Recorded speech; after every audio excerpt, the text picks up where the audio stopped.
Carlson about our new book, Heartbroken Open. Kris, your book is also filled with a lot of the practical but really deeply spiritual things that you did to move through the process. Point out one of them that folks can walk away with as a thing that could give you some relief. That gave you a lot of relief. I know you did a lot of journal writing, which is where a lot of this book came from.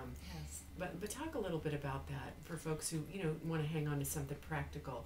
Well, I think that I was really fortunate to be really body aware.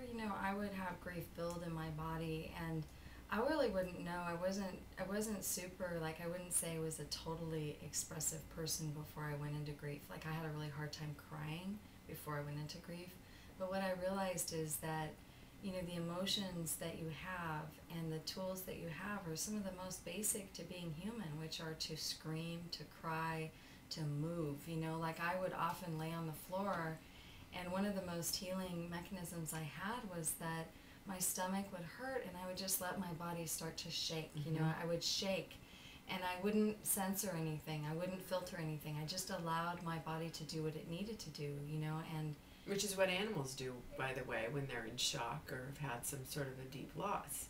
They actually, when they're in trauma, they shake their body. Yeah, it moves the energy out. And I think that for me, I was really acutely aware that illness and just my health would be affected if I didn't allow this, to move through me. And I, again, those were things that were just intuitive on my part, but they really worked for me.